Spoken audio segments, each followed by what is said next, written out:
22절부터 6장 13절에 걸쳐서 우리가 함께 나누도록 하겠습니다. 저랑 여러분이 제가 5장 22절 5장 뒷부분 2절만 같이 가고요. 그리고 6장으로 넘어가겠습니다. 5장 22절 먼저 읽겠습니다. 모세가 여호와께 돌아와서 아뢰되 주여 어찌하여 이 백성이 학대를 당하게 하셨나이까? 어찌하여 나를 보내셨나이까? 내가 바로에게 들어가서 주의 이름으로 말한 후로부터 오히려 바로는 이 백성을 더 학대하고 주님도 주의 백성을 구원하지 아니하지 않았습니까? 예, 6장으로 넘어갑니다. 1절입니다. 여호와께서 모세에게 이르시되 이제 내가 바로에게 하는 일을 내가 보리라. 강한 손으로 말미암아 바로가 그들을 보내리라. 강한 손으로 말미암아 바로가 그들을 그의 땅에서 쫓아내리라. 하나님이 모세에게 말씀하여 이르시되 나는 여호와이니라.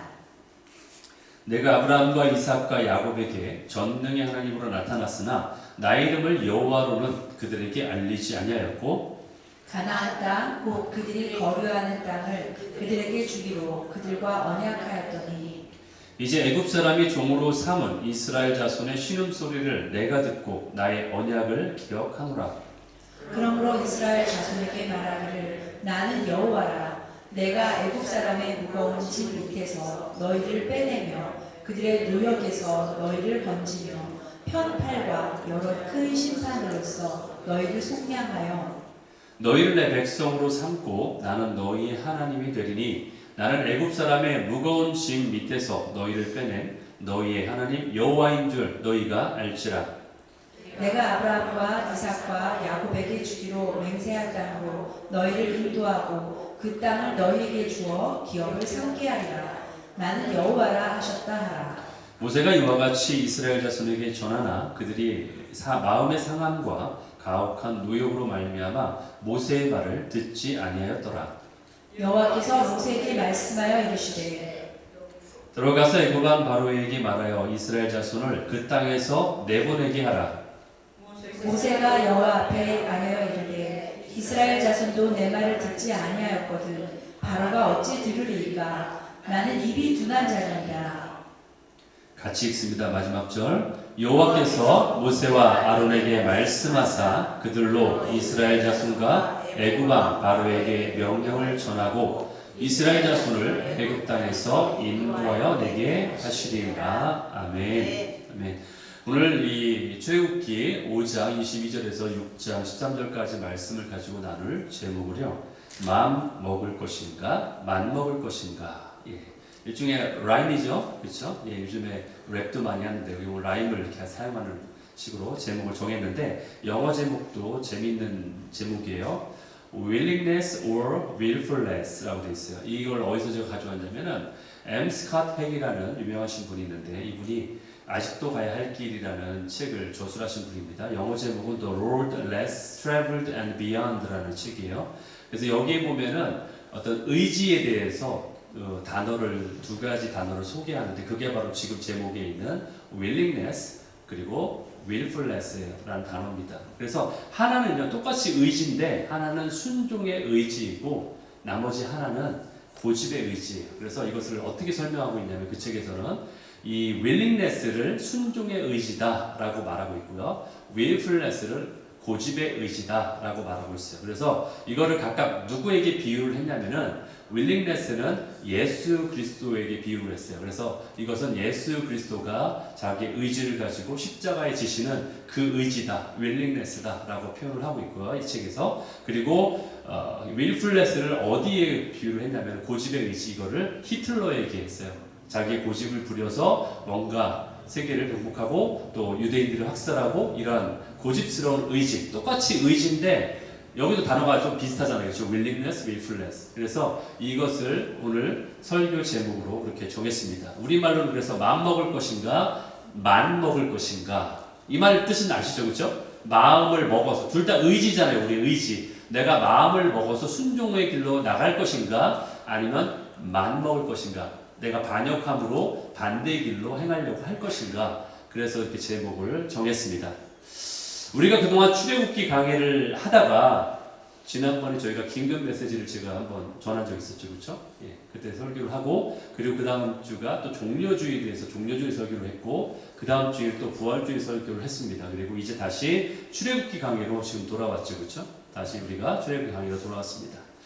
오늘 말씀을 보면서 하나님께서 얼마나 적절하게 우리 오늘 본문 가운데 우리 상황에 맞는 내용을 말씀해 주시는지 모르겠어요.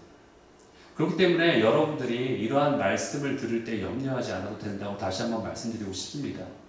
여러분들이 사실 어떤 분들이 약간 오해가 있으신 것 같은데 사실 신학교에서요 성경적인 설교를 가장 강조하는 게 주제설교가 아니라 강해설교입니다. 예, 여러분들이 그걸 잘 모르셔서 그렇게 얘기하시는 것 같은데 여러분 침례교 유명하신 이동원 목사님 아시죠? 20세기 최고의 설교가이며 세계 복음주의 대표로 불렸던 존 스타우트 목사님 아시죠? 예, 그리고 오카는 목사님도 아시죠? 모두가 강해 설교로 유명하신 분들입니다. 예. 여러분들 강해 설교가 오히려 더 성경적인 설교고요. 그 설교가 더 하나님의 말씀 가운데 충실하게 갈 수 있는 설교입니다. 제가 이거를 여러분들에게 교육을 시켜드리지 않고 얘기를 해드리지 않으니까 여러분들이 오해를 하셔가지고 저에게 몇몇 분이 이렇게 얘기하신 분이 계셔서 이 시간을 통해서 제가 다시 한번 말씀드립니다. 예. 그래서 오늘 출애굽기 강의로 다시 돌아왔는데요. 5장 마지막 부분 그리고 6장에 걸쳐서 나누겠습니다. 모세가 지금 바로 앞에 나가서 하나님의 뜻을 전했죠, 그렇죠? 하나님 앞에서 하나님 바로 앞에 나가서 하나님의 뜻을 전하니까 어떤 결과가 나타났습니까? 오히려 더 이스라엘 백성들에게 고통을 지어주는 결과가 나타났어요, 그렇죠? 예, 그런 결과가 오히려 나오는 거예요. 그러니까 이스라엘 백성들이 어떻게 합니까? 그러니까 모세를 원망하죠. 너 때문에 이렇게 됐다. 모세를 원망합니다. 그러니까 이제 모세는 어떻게 해요? 하나님을 다시 원망합니다. 반대로. 예. 모세가 이스라엘 백성의 원망을 들으니까 그 원망을 가지고 다시 하나님께 나가서 하나님께 원망을 하는 장면이 바로 오늘 아까 읽었던 5장, 출애굽기 5장 22절, 23절 말씀이에요. 그게 바로 지금. 예. 지금 모세는 하나님을 가르치려 들고 있어요. 이럴 거면 왜 나를 보냈습니까, 하나님? 예. 이런 상황이 될 거면 왜 나를 보냈어요? 따지는 거예요, 지금. 주님이 말한 대로 하니까 잘 되기는커녕 오히려 백성들이 더 핍박을 받잖아요. 저봐요. 그러니까 나한테 이렇게 얘기하지 않습니까? 도대체 저 이스라엘 백성 언제 구원하려고 그러십니까? 400년도 모자랍니까? 400년이 충분하지 않습니까? 400년 동안 고통을 저들이 겪었으면은 얼마나 더 겪어야 됩니까? 라고 지금 하소연하는 거잖아요. 그리고 자기가 받은 고통에 대해서 원망하는 거예요. 가라고 해서 왔는데 이게 뭡니까? 이렇게 얘기하는 거죠. 여러분 예수님 당시 초림하셨을 때에 제자들과 함께 오래 계셨죠, 그렇죠? 예. 3년 반 동안 어떤 분은 3년이라고 하고 3년 반 동안 계셨는데 그 동안에 예수님은 십자가에 대해서 전혀 얘기를 안 하셨어요. 본인이 죽으실 거에 대해서 얘기하지 않으셨습니다. 언급하지 않다가 언제 언급하셨냐? 바로 공생애가 거의 끝나가는 이제 십자가를 거의 지식이 얼마 됐을 때에 그 시점에서 십자가 죽음을 말씀하시게 됩니다. 근데 바로 그 말씀하시는 시점이 재미있는 게 뭐냐면 그 말씀하시는 타이밍 바로 앞에 베드로가 어떤 신앙 고백을 하냐면 이렇게 고백해요. 주는 그리스도시요 살아계신 하나님의 아들입니다. 이렇게 멋진 신앙 고백을 합니다. 베드로가 먼저. 그리고 나서 그 얘기를 딱 듣는 순간 예수님이 저는 성경에는 그거에 대해 해석이 나오지 않아요. 그러나 아마 이렇게 생각하셨을 것 같아요. 이제는 저렇게 신앙 고백을 제대로 하니까 베드로가 저들이 믿음 안에 올바로 서 있으니까 이제는 내가 십자가를 지는 것을 이야기해도 저들이 이해하겠구나, 알아듣겠구나 라고 생각하셨는지 그 다음에 내가 십자가의 죽음을 당할 거라고 얘기를 드디어 꺼냈어요. 그러니까 방금 전까지 옳게 그리고 온전하게 신앙 고백을 했던 베드로가 뭐라고 얘기하느냐? 금방 바뀐다는 표현이 뭔지는 여러분 보시고 한번 보세요. 마태복음 16장 22절에 보니까 방금 전에는 주는 그리스도시요 살아계신 하나님의 아들입니다. 와서 천지가 무너져도 하나님 아들이기 때문에 절대 이럴 것 같습니다라고 했던 베드로가 22절에 보니까 이렇게 하죠. 베드로가 예수를 붙들고 항변하여 이르되 주여 그리 마옵소서 이 일이 결코 주께 미치지 아니할 것입니다. 십자가 지는 거 절대 있을 수 없고 절대 그렇게 하지 못하게 내가 막을 겁니다. 이런 얘기잖아요. 그렇죠? 예. 물론 이걸 보면서 우리가 이제 생각할 수 있죠. 이럴 수 있겠네. 왜냐하면 예수님 십자가 지는 거를 누가 좋아하겠어, 그렇죠? 맞겠죠, 당연히. 그렇게 생각할 수 있는데 여기 보면은 베드로가 항변하여 이르되 항변했다. 이 말이 헬라어로 뭐가 쓰였냐면은 에피티마오라는 헬라어인데 이 단어가 어떤 단어냐? 비난하다, 책망하다, 꾸짖다 이 단어예요. 그리고 이 단어가 어디에 성경에 쓰여 있냐? 찾아보면은 예수님이 귀신을 축사할 때, 꾸짖을 때 쓰는 단어였어요. 그리고 바람과 파도를 잠잠하라라고 꾸짖었을 때 이 단어를 사용했어요. 그러니까 지금 베드로가 그 단어를 예수님께 사용하고 있는 거예요. 꾸짖고 있는 거예요. 가르치고 있는 거예요. 예수님한테. 그딴 소리 하지 마. 이렇게 얘기하는 거예요. 지금 베드로가. 여러분 지금 베드로가 예수님께 맞짱을 뜨고 있는 겁니다. 제 말로, 제 표현으로는 그런 거예요. 사실.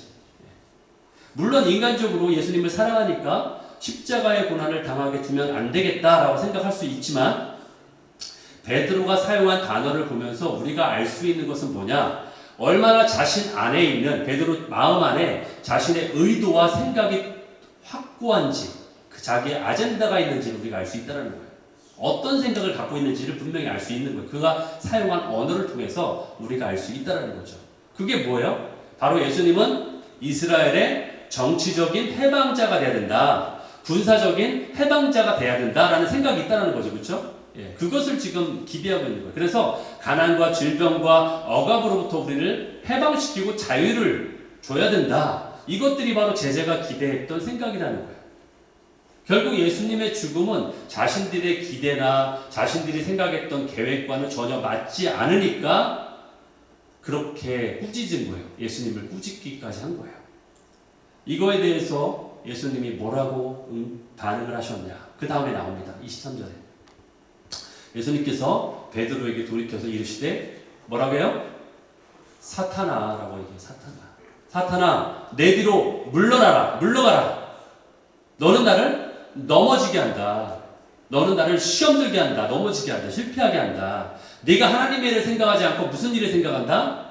사람의 일을 생각한다. 인본주의라는 얘기예요. 네가 하나님의 뜻을 구하는 게 아니라 하나님의 뜻을 이루려는 게 아니라 사람의 뜻을 이루려고 하는구나. 이렇게 얘기하는 거예요. 베드로가 이 말을 들었을 때 얼마나 황당하고 민망했을까요? 여러 제자들이 있는 데서 사탄아 물러가라고 직접적으로 베드로가 얘기했으니까 얼마나 민망해요. 황당하고. 그렇죠? 자기가 말한 것이 사단의 말이라니 얼마나 놀랍겠어 스스로도. 내가 말한 게 사단의 말이었구나. 내가 사단의 앞잡이 역할을 지금 하고 있는 거구나. 이거를 지금 예수님이 지금 말씀하시는 거구나. 라는 얘기를 딱 밝혀지는 순간 얼마나 황당하고 민망하고 그럴까요? 그렇죠? 사단아 물러가라. 여기서 우리가 알아야 될 게 뭐냐?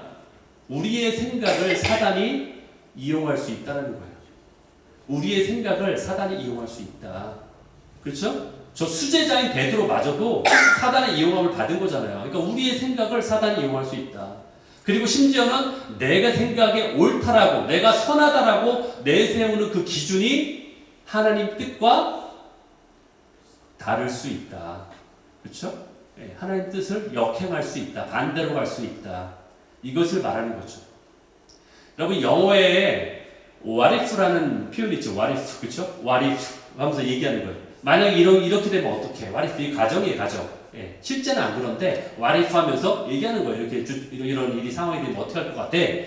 만약에 생각해 가정을 해봅시다. 만약에 정말로 예수님이 베드로의 말을 들었어.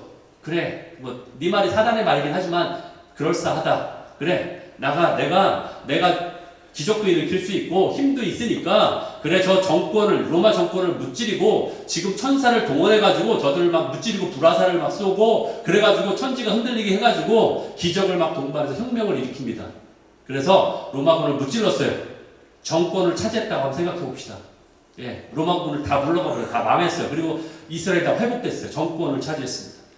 자, 그러면은 이스라엘은 구원하셨겠죠, 그렇죠? 이스라엘은 회복됐겠죠? 그리고 어쩌면은 세계사의 한 획을 걷을 거예요. 그러면서 그래 우리가 이스라엘뿐 아니라 이제는 저 로마 저 적지까지 이탈리아까지 가가지고 로마 정권을 무너뜨리자 해가지고 무너뜨릴 수도 있겠죠, 그렇죠? 그 시대의 가장 최고의 막강한 군대인 로마 군병을 이긴 그 예수님이 아마 역사에 세계사의 한 획을 걷을지도 몰라요. 그렇게 됐으면. 그렇다면은 우리가 성경을 통해서 이런 이야기를 보는 게 아니라 어디에서 우리가 배울 수 있냐? 어쩌면 여러분들 학교에서 배우는 세계사를 배울 때 아마 예수님의 그러한 활약상을 아마 거기에서 배웠을지도 몰라요. 그렇게 되면. 그렇죠? 그런데 문제는 뭐냐? 만약에 그랬다면은 와리프예요. 만약에 그랬다면 예수라는 인물은 단지 과거 역사의 한 페이지만을 장식한 사람으로만 남았을 거예요. 그렇죠? 그렇게 되면 어떻게 돼요? 우리의 구원은 영영 이룰 수 없어요. 우리의 구원은 영영 이룰 수 없다는 거예요. 이것은 심각한 문제입니다. 단지 그 당시에 시대적 문제만 해결했을 수는 있어도 우리의 인류의 영원한 문제를 해결할 수 없었다는 거예요. 그렇게 됐다면. 그렇죠? 그래서 예수님이 사단아 물러가라라고 말하는 거예요. 네가 하나님의 뜻을 이루려 하지 않고 인간이 가진 뜻을 이루려고 지금 하는구나. 사단아 내 뒤로 물러가라 라고 말하는 거예요. 그러면서 그 다음에 이렇게 또 말씀하세요. 24절에 예수님이 누구든지 아무든지 나를 따라오거든 자기를 부인해라. 이거는 나를 부인하는 게 나를 무시하라는 게 아니라 네가 가지고 있는 인본주의적 가치를 버려라. 네가 생각하는 예수님보다 높게 여기고 있는 것들을 내려놔라. 그 얘기예요. 자기를 부인하고 그 다음 뭐예요? 자기 십자가를 지고. 여러분들도 예수님의 십자가를 지라고 하지 않습니다. 여러분은 그럴 힘도 없고 저도 마찬가지예요. 자기 십자가를 지는 거예요. 그럼 자기 십자가는 뭐냐? 나의 부르심이에요. 여러분 각자를 향한 달란트 비유 있잖아요. 여러분에게 주어진 그게 1달란트든 5달란트든 여러분에게 주어진 부르심을 너희가 이루어야 된다. 그 얘기예요. 나의 십자가를 지고. 그리고 나를 어떻게 할 것이라? 예? 따를 것이라. 나를 앞질릴 것이라? 나를 앞질리라고 했어요? 나를 따르라고 했어요.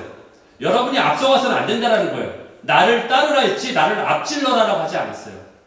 나에게 순종해라. 나를 따를지어다 라고 말씀하세요. 이것이 예수님이 하신 말씀이에요. 교훈이에요. 베드로에게. 여러분 후안 카를로스 오르티즈라는 목사님이 계십니다. 예, 유명한 책 제자입니까? 라는 제목이에요. 제가 영어 제목은 제가 찾아보지 않아서 제가 기억이 안 나는데 저는 번역본을 봤습니다. 제자입니까? 라는 책인데 베스트셀러 예전에 1990년대에 베스트셀러인데 아직도 스테디셀러일 거예요. 아마 찾아보시면 나올 거예요. 제자입니까? 라는 책인데 신학 주제에 제가 그 책을 읽고서 너무나 큰 충격을 받았어요. 그러니까 그거는 감동이 아니라 그냥 충격이었어요. 저에게는 그 내용 자체가 이게 신앙이구나 라는 것을 깨닫게 했던 그런 책이었어요. 이 목사님은 아르헨티나에서 사역하시는 목사님이에요. 그래서 이름이 후안 카를로스 목사님이신데 후안 목사님이 부에노스아이레스 교회에 부임을 하게 됐습니다. 그래서 부에노스아이레스 교회에 가셨어요. 그리고 그분 그곳에서 열심으로 사역을 합니다. 열성적인 사역을 하고 극성스럽게 전도도 하고 해가지고 2년 만에 원래 성도가 184명이었어요. 184명 원래 성도가 부임했을 때 2년 만에 600명까지 불어났어요. 성장을 한 거죠. 그렇죠? 600명까지 불어나게 됐어요. 그래서 후안 목사님은 자신이 전도 집회에서 배웠던 거를 거기다 다 적용시키고 그렇게 성장시켰기 때문에 그래서 이제 그렇게 성장한 교회이기 때문에 유명해져서 이제는 여러 교회의 강사로 초빙이 돼서 성장시킨 부흥의 어떤 그런 스킬들을 전하러 이렇게 초빙돼서 다니게 되셨습니다. 근데 이 목사님이 이렇게 막 바쁘게 막 지내면서 교회에서도 열심히 하고 또 초빙돼서 강사로도 가면서 바쁘게 지내면서 있다가 자신의 내면 가운데 뭔가가 잘못되고 있다는 것을 스스로가 감지하기 시작했어요. 하루가 12시간이 넘는 시간들을 막 일에 몰두할 때는 모든 것이 잘 되어가고 있다라고 생각을 했는데 근데 조용히 혼자 가만히 이렇게 묵상하면서 있다 보면은 뭔가 내 안에 무너지는 듯한 느낌을 받았다라고 그렇게 고백을 했습니다. 그래서 그가 그럼 이게 뭔지를 알아야 되겠다, 깨달아야 되겠다 해서 2주 동안을 자신만의 시간을 갖기로 했어요. 그래서 본인이 따로 사역에서 떨어져서 2주 동안 묵상과 기도에 전념하기 위해서 떠났습니다. 한 다른 조용한 장소. 그때 성령님이 이제 말씀하기 시작하셨어요. 후안 목사님에게 이렇게 말씀하셨어요. 계속해서 하나님이 말씀하신 내용을 여러 말씀들이 있는데 첫 번째는 이거예요. 너는 지금 교회를 세우고 있는 것이 아니란다. 네가 하는 일은 사업이란다. 이렇게 말씀하십니다. 그러면서 후안 목사님 처음에 이 말 뜻을 이해하지 못했어. 아, 내가 열심히 일하고 있는데 열심히 하는 게 뭐가 잘못됐다는 거야 라고 생각하는 거죠. 그러니까 이렇게 또 해석을 해주셨어요. 너는 지금 코카콜라 회사가 코카콜라를 파는 것과 같은 방식으로 또는 리더스 다이제스트라는 잡지를 파는 것과 동일한 방법으로 복음을 전하고 있단다. 이렇게 말하시는 거예요. 너는 학교에서 배운 모든 너의 기술을, 스킬을 쓰고 있는데 도대체 네가 하는 일들 가운데 어디에서 나의 손길을 찾을 수 있니? 하나님이 행하시는 일을 어디에서 찾을 수 있니? 네가 지금 하는 일은 그냥 스킬을 배운 대로 적용해서 하는 일이지 그게 어디 하나님이 일할 수 있는 공간이 거기 어디 있니? 라고 말씀하시는 거예요. 그래서 후안 목사님은 거기에 항변을 할 수 없었어요. 할 말을 잃었어요. 왜냐하면 정말로 자기가 생각할 때도 주님의 말씀이 맞으니까. 그리고 두 번째로 하나님이 이렇게 그에게 말씀하셨다고 해요. 너희 교회는 자라나고 있지 않는다. 네 생각에는 네가 교인 수를 200명 정도 됐을 때서 600명까지 늘렸다라고 생각하지만 그건 자라는 게 아니란다. 이렇게 얘기하시는 거예요. 그건 자라는 게 아니라 살이 찌는 거야. 이렇게 말씀하시는 거예요. 그건 자란 게 아니라 살이 쪄가는 거야. 너는 이전과 조금 더 변하지 않고 있는 400명을 더 확보했을 뿐이야. 어느 누구도 잘하고 있지 않아. 다 그대로야. 이전에는 200명의 영적인 갓난아이가 있었다면 이제는 그냥 갓난아기 600명이 있을 뿐이야. 이렇게 말씀하시는 거예요. 그것은 잘하는 게 아니란다. 주님은 계속 말씀하십니다. 너는 지금 교회가 아니라 고아원을 운영하고 있는 거란다. 영적으로 말해서 어느 누구도 아버지가 없단다. 네 교회는. 너는 교인의 아버지가 아니라 단지 그냥 분주한 고아원 원장일 뿐이야. 네가 그들에게 관심도 보이고 우유병도 챙겨주고 있지만 그러나 어느 누구도 그 갓난아기들을 실제로 양육하고 있지 않기 때문에 자라고 있지 않기 때문에 그것은 진정으로 자라는 것이 아니다 라고 말하는 거죠.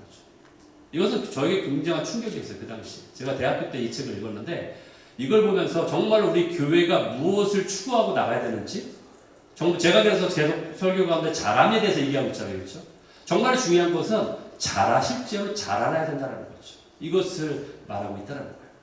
우리 생각과 기준으로는 내가 열심을 내지만 그리고 어떨 때는 그것이 하나님을 위한 것이라고 내가 스스로 자부하지만 그래서 그것 통해서 어떤 성과도 나오고 업적도 나올 수 있지만 오히려 그것이 하나님의 뜻에 역행할 수 있다는 거예요. 하나님이 그렇게 말씀하셨다는 거예요. 후안 목사님에게. 또 다른 예를 하나 보기 원합니다. 성경에 나온 예, 이거는. 요한복음 12장.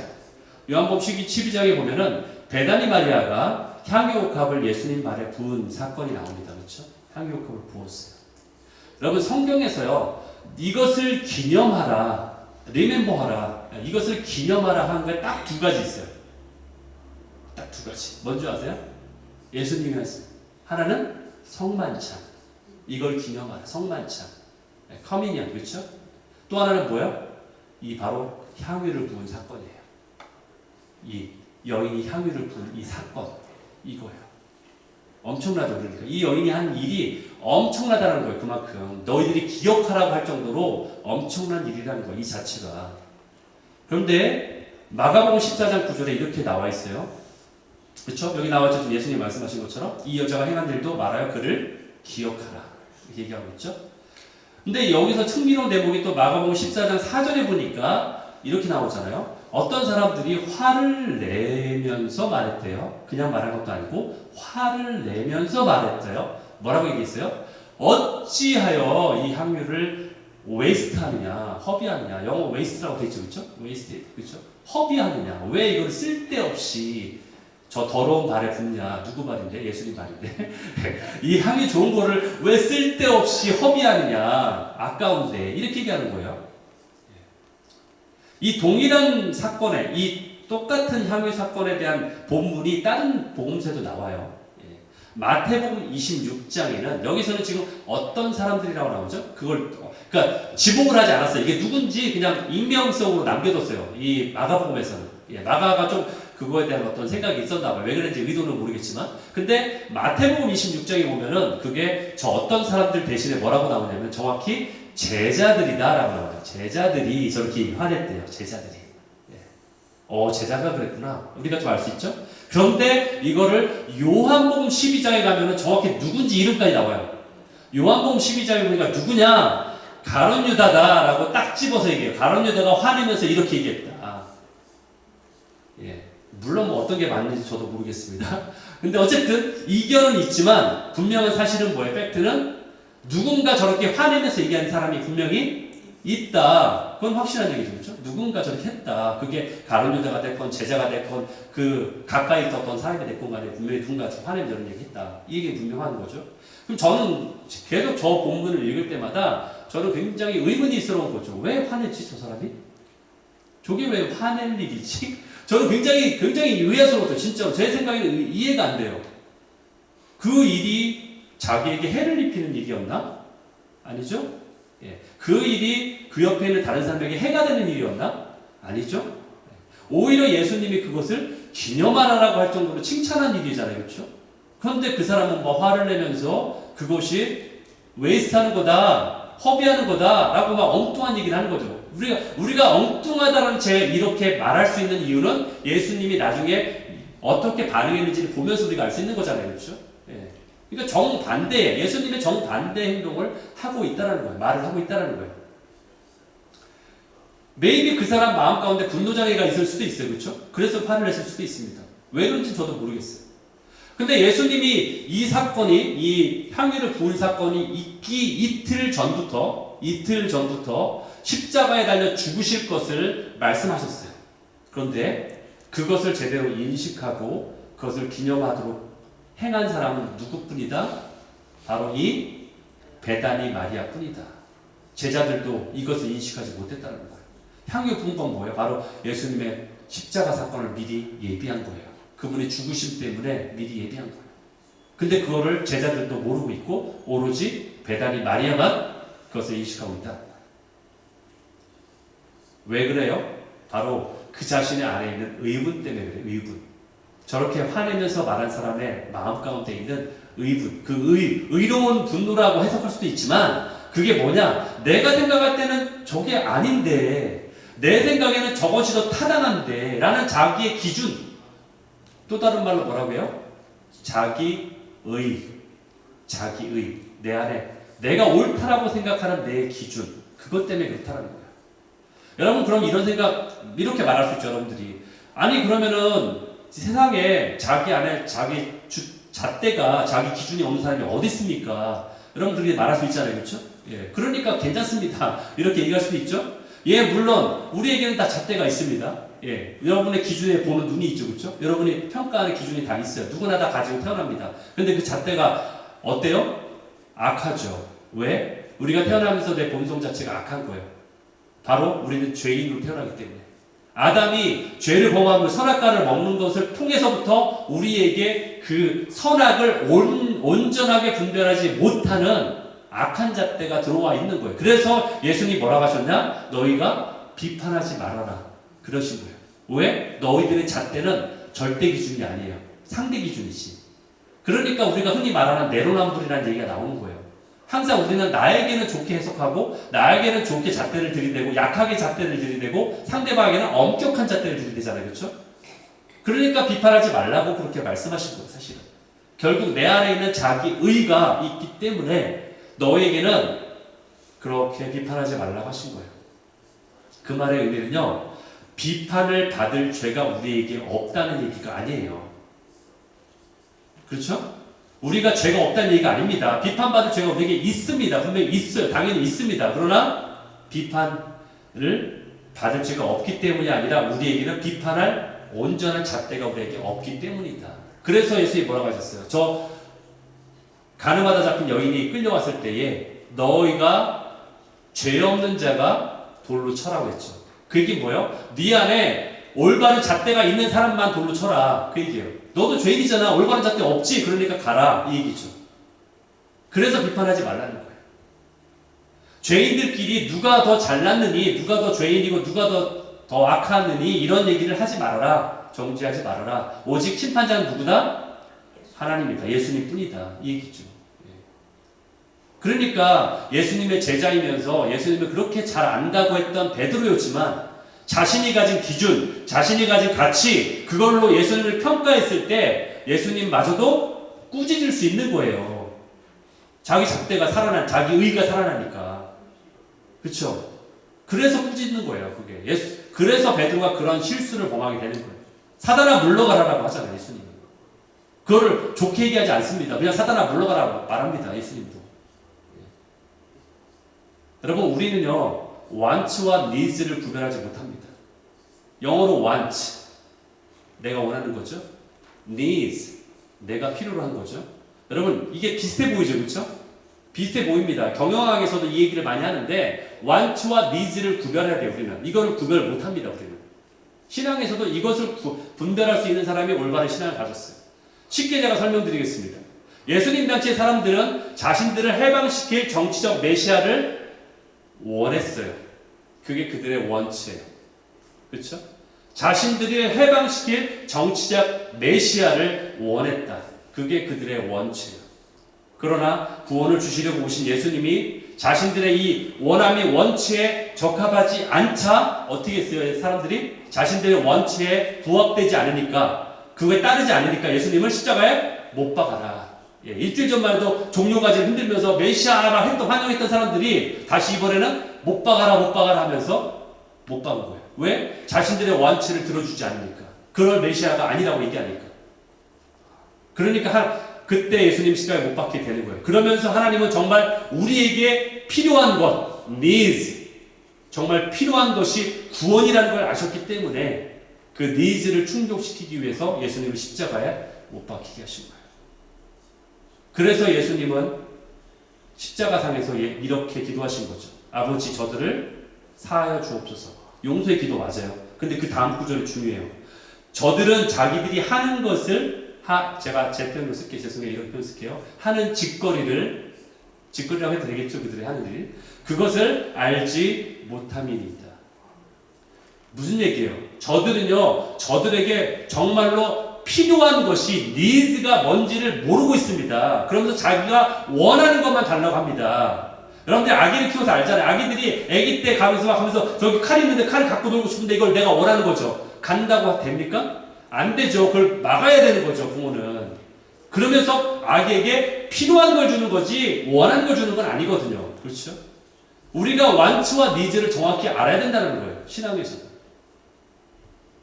우리가 아무리 예수님과 친밀한다고 자부할지라도 내 안에 충만한 자기 의를 내세우게 될 때는 오히려 하나님의 뜻에 역행할 수 있다는 것을 심각하게 생각해야 돼요. 이게 내가 옳다라고 고집하는 게 아닐 수 있습니다, 진짜.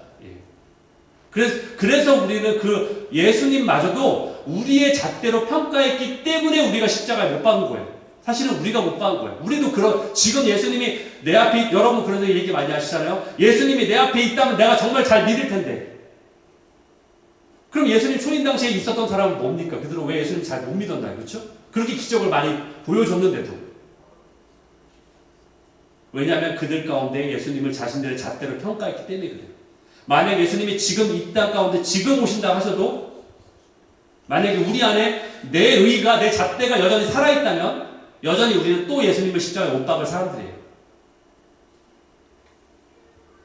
그래서 모세가 어려움과 시련을 당했을 때 하나님께 대했던 태도는요, 사실은 불평이라기보다는 원망에 가깝다고 볼 수 있어요.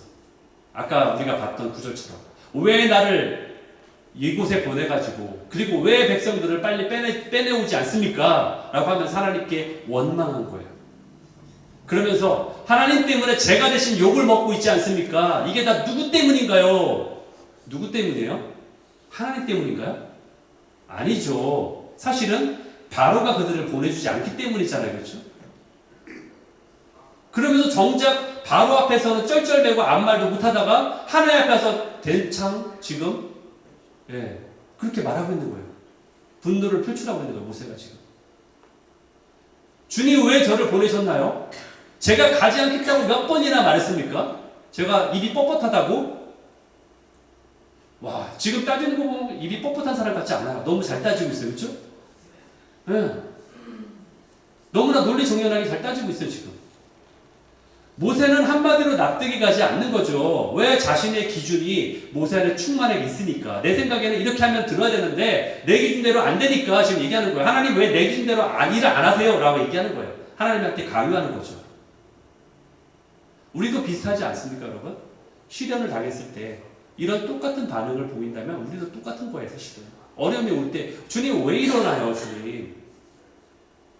내가 왜 나로 예수를 믿게 해서 내가 안 믿는다겠죠? 그런지는 제가 모르겠는데 여러분이 그러셨는지 제가 모르겠는데 이건 아니잖아요, 주님. 이건 아니잖아. 라고 주님 앞에 항변할 수 있다는 거예요, 우리도.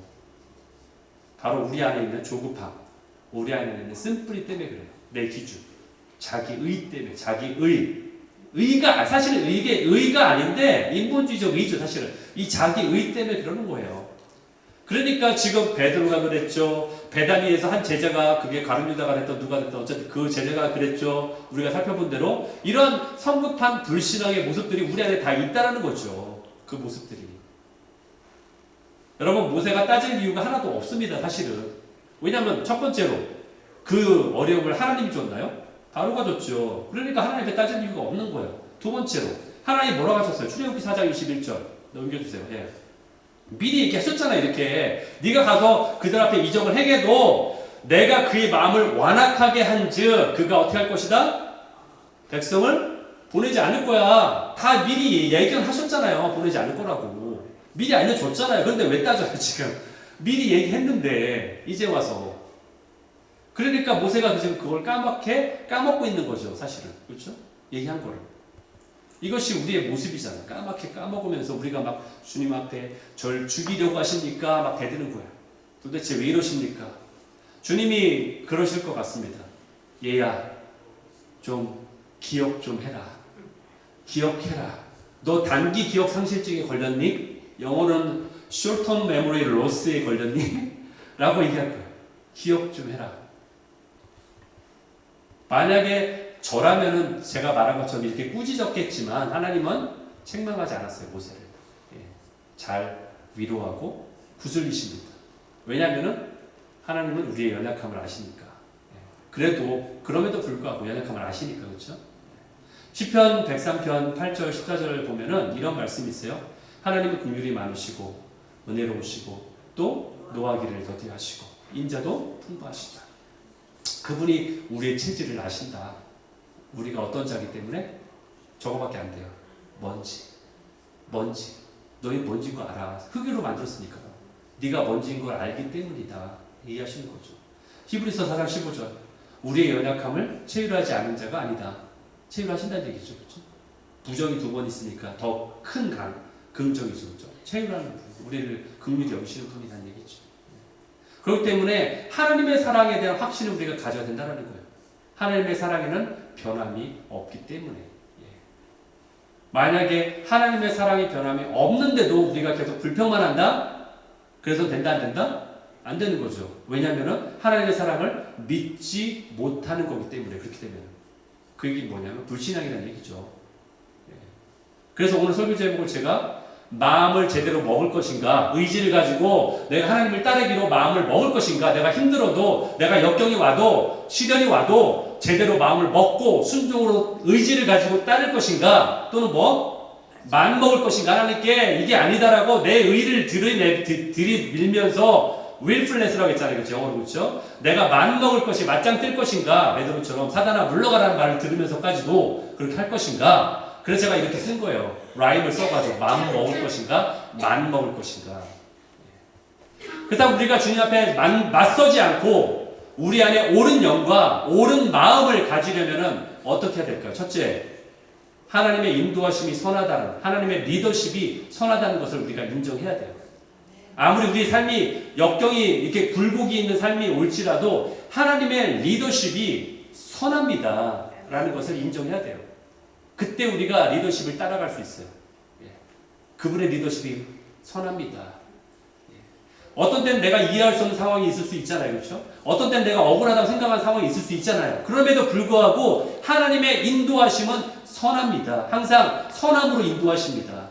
예. 모든 것이 합력하여 선을 이루게 하십니다. 이것을 인정하기 때문에 우리가 그렇게 마음을 먹을 수 있는 거예요. 우리가 이러한 어려울 때 어떤 반응을 보이는가가 바로 우리의 영적인 수준이 될 것이고 그것이 바로 우리의 실력이라고 말할 수 있습니다.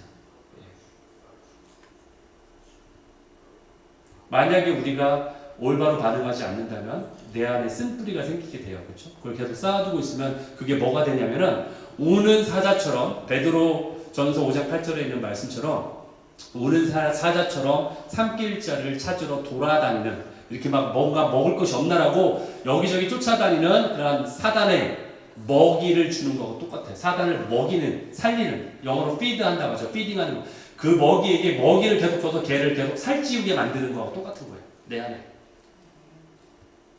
두 번째, 그럼 우리가 어떻게 해야 됩니까? 하나님이 반드시 이룰 것을 기대해야 돼요. 기대하는 게 뭐냐면 바로 믿음이에요. 이게 어디 나오느냐? 히브리서 11장은 믿음장이잖아요. 1절에 보면은 믿음은 바라는 것, 내가 기대하는 것의 실제 모습이다. 실상이다. 그렇죠? 그리고 보지 못하지만 증거로 내가 나타낼 수 있다. 이 얘기예요. 이것을 제가 히브리어 헬라어 직역성경으로 밑에 나왔죠? 이게 더 확실하게 알 수 있는, 믿음은 소망의 실체가 되고 보이지 않는 일들의 증거가 됩니다. 이렇게 말할 수 있는 거예요. 여러분, 만약에 이집트의 그 바로, 그 완강한 바로나 그 어떤 세력도요, 이스라엘 백성들을 이끌어내시려는 하나님의 역사를 방해할 수 없습니다. 심지어 사탄도 할 수 없어요. 근데 그것을 방해할 수 있는 사람이 딱 한 사람이 있어요. 누군지 알아요? 바로 모세 당사자예요. 모세가 만약에 그 일에 순종하지 않으면 그 일을 방해할 수 있는 자가 바로 모세예요. 이 얘기는 뭐냐? 바로 우리도 마찬가지라는 거예요. 하나님이 여러분을 사용하시려 할 때 여러분이 만약에 하나님의 일에 방해꾼이 되려면 여러분 스스로가 노라고 하면 돼요. 그러나 정작 하나님은 여러분이 움직이길 원하신다는 거예요. 그리고 하나님은 여러분을 중요하게 여기신다는 얘기예요. 그렇기 때문에 가장 먼저 모세가 알기를 원하신다는 거예요. 세 번째는 인내로 하나님의 때를 기다려야 된다. 인내라는 말 중에 여러 표현이 있는데 그 중에 저는 좋아하는 단어가 perseverance라는 말이 있어요. 이 단어가 굉장히 이런 인내로 하나님의 때를 우리가 기다릴 줄 알아야 된다. 여러분, 바로 왕이 하나님 말씀에 순종하지 않았다고 해서 하나님이 화내지 않습니다. 바로에게. 혹시 성경에 그 대목 보셨어요? 바로 왕이 모세가 막 가서 내 백성을 Let my people go 해가지고 막 풀어달라고 했는데 말을 듣지 않으니까 하나님이 아니 저놈이 내 말을 안 들어 내가 보낸 모세의 말을 안 들어 해가지고 화낸 거 본 적 있어요? 성경에? 없죠. 예. 바로 왕이 그런다고 해서 하나님이 화내지 않습니다. 왜 그럴 것 같으세요? 내 자녀가 아니잖아요. 예. 그럼에도 불구하고 그렇게 될 줄 이미 아셨기 때문에, 그리고 하나님은 아시기 때문에. 여러분, 다시 한번 말씀드리지만 어둠은요 빛의 상대가 되지 않습니다.